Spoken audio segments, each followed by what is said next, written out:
Mainit na balita. Si Boy Abante, si Boy Dila, abay umasa na siya'y makakaupo. Bakit? Kinuntsaba ata ang COMELEC. Kinuntsaba ang COMELEC at sinabi na hindi raw natural born Filipino itong kalaban na si Joey Uy. Nakapagtataka kung bakit matapos maproklama si Uy, saka siya i-disqualify. Now, syempre, hindi maalis sa isipan ng tao na luto ito. Bakit? Kasi nga, napakatinding aliado na administrasyon itong si Boy Dila. Ang Boy Dila ay nag-celebrate na. At sabi niya, ipagpapatuloy daw niya ang gawain ng Huwad Committee. Well, Boy Dila, ikaw ngayon ang dinidilaan. Hindi ka uupo. Ngayon po, pag-usapan po natin ang kaso nitong si Benny Abante, si Boy Dila. Di ba? Well, delat, hindi ka pa rin makakaupo. Abay, kung akala niya, siya ay makakaupo na bilang kongresista, miski siya ay natalo nitong si Joey Uy.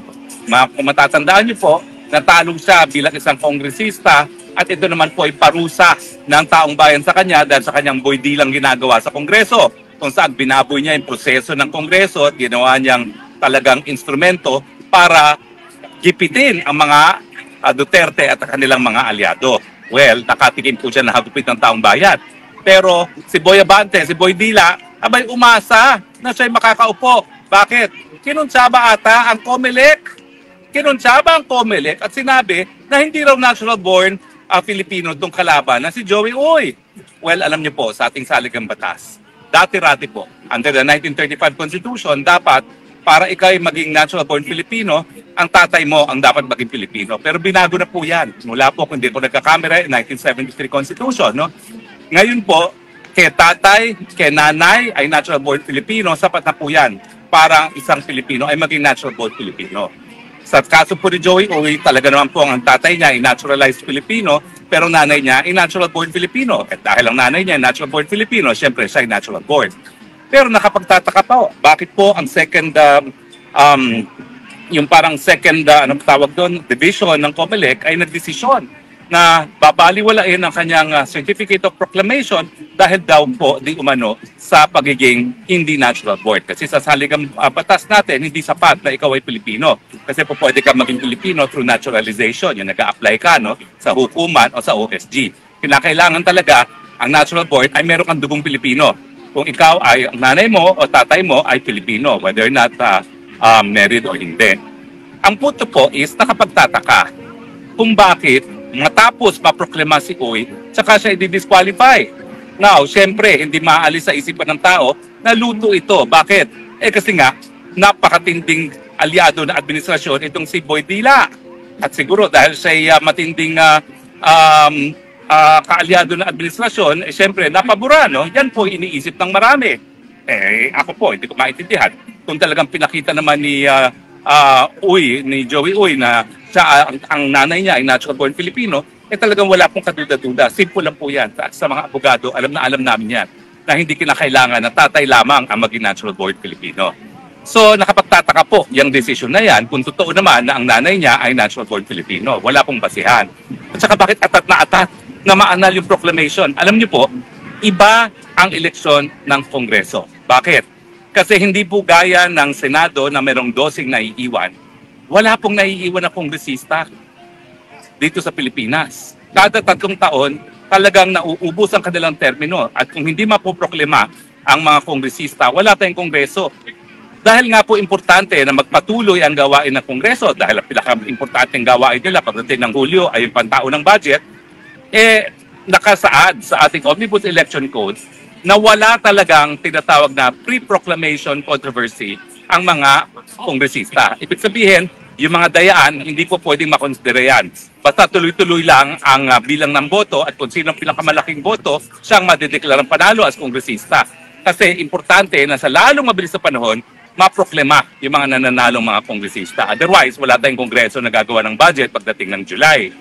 So nakapagtataka na bagamat walang pre-proclamation controversy ang mga kandidato para sa kongresista, nagkaroon ng ganitong kontrobersiya pagdating kay Joey Uy. Now, ang pagkakaalam ko po, talaga naman pag ikaw ay nanalo na, naproklema na, at hindi pa nag-a-assume ng opisina, meron pa talagang jurisdiction ng COMELEC, no? Pero ang COMELEC dapat magdesisyon pagdating sa issue ng citizenship sa hiwalay na aksyon na tinatawag ng co-waranto. Hindi ko po alam kung nagkaroon ng co-waranto yan. Kasi kung yan po ay yung nauna ng aksyon para ideklarang null and void yung kanyang certificate of candidacy, yan po ay sakop na ng pre-proclamation controversy, no? Importante na kapag naproklima na, magkaroon talaga ng direct challenge sa citizenship sa pamamagitan ng co-waranto. So hindi ko lang po alam kung yung decision na yan ay sa pamamagitan ng co-waranto petition, pero sa tingin ko po hindi, kasi napakabilis namang decision yan. Wala pang isang buwan ang eleksyon natin, meron silang decision sa co-waranto. So sa tingin ko, ito ay pa rin sa pre-proclamation controversy, no, na dapat hindi na-entertain ng COMELEC.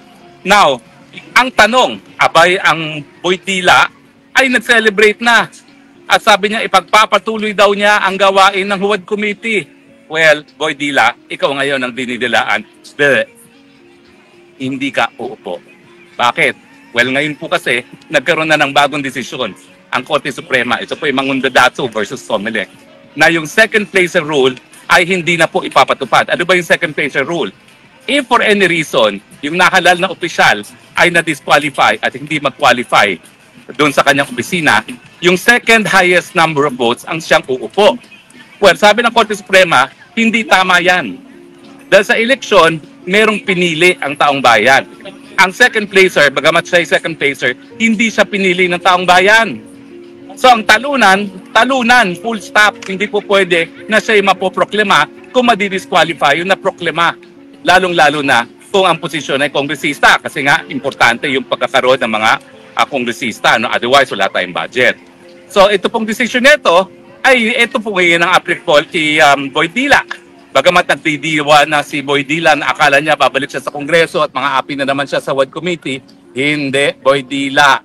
Buti nga, belat, hindi ka uupo dahil dito sa bagong desisyon ng Korte Suprema. Ang sabi ng Korte Suprema, ang binoto ng taong bayan, yung pinakamataas na boto. Kung if any reason, matapos magproklima, hindi siya makaupo, magkakaroon ng vacancy. Kinakailangan, humaghalal na naman ang taong bayan ng bagong kandidato o bagong kongresista pagdating dito nga sa kaso ni Joey Uy. Sabihin nating matalo si Joey Uy sa M-Bank kasi mula doon sa second division, mag-motion for reconsideration naman yan at dadalhin sa COMELEC, no? Pero ako naman naniniwala na karamihan naman, if not all of them, hindi, karamihan pala, may isa dong non-lawyer, no? Ay abogado, alam naman nila na kapag ang nanay natural-born Filipino pa rin yung anak. Pero if for any reason, hindi mabago itong decision nito at masustain na pa yan ng Korte Suprema, ang realidad, hindi uupo si Boydila. Kasi Boydila, kinakailangan, ikaw ang nanalo bago ka makaupo. Ikaw ay natalo. At ang sabi ng Korte Suprema, hindi mabubura yung pagkatalo miski pa ma-disqualify yung nanalo. Ang solusyon dyan, magkaroon ng special election. Pero ang number 2, hindi uupo. Alam niyo po, kahit saan yung tignang anggulo, meron pa rin katarungan. Si Boydila na ginamit ang ating Kongreso bilang isang institusyon para instrumento ng pagigipit sa mga taong gaya ko.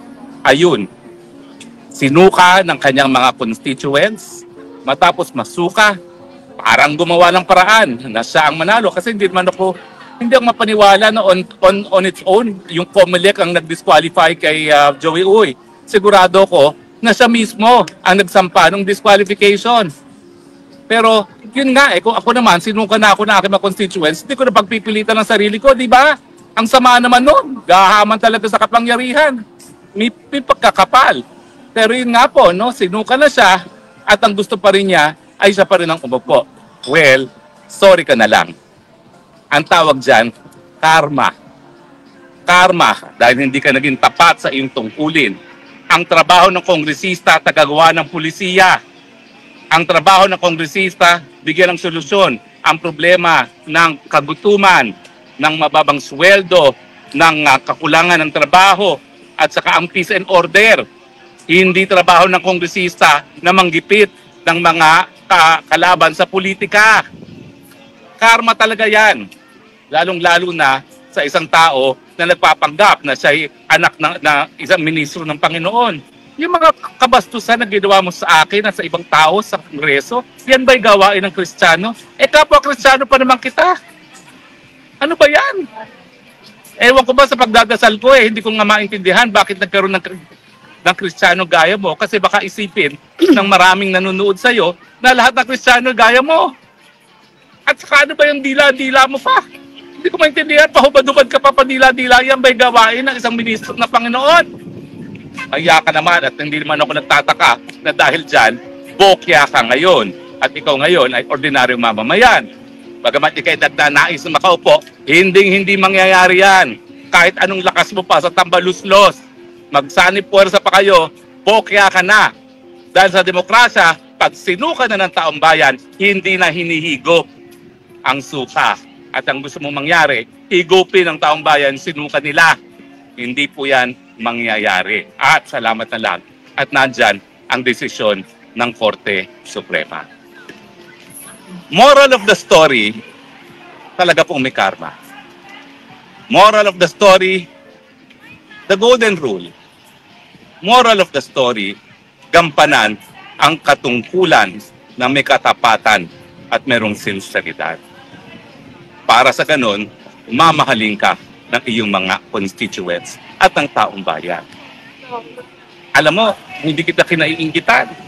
Dabi mo nga sigurong kita dahil sa iyong pagiging malapit sa kusina dyan sa Kongreso. Sandamo ka siguro yung mga proyekto na alam naman natin na nagiging dahilan para kumita ang mga nasa puder. Pero, hit-hit ka naman. Paano ka nakakatulog sa gabi niyan? Paano ka babalik sa simbahan mo patapos na lang lahat ng ginawa mo sa Kongreso? Di ba ang Diyos ay pag-iibig? Wala kang pinakita kung hindi contempt nung ikaw ay nakaupo sa Kongreso. There is a God, and that God has punished you, Boy Dila. Hindi ka uupo sa 20th Congress. Hallelujah! Praise the Lord! Yan talaga ang sinasabing God made justice. Maraming salamat po sa inyong patuloy pagtangkilik. Ito po inyong Spokes ng Bayan nagsasabi, I love you Philippines, the only country I have, the only country that I love. God bless the Philippines. Bye! Kita natin ang ano. Ayan, nandito si attorney.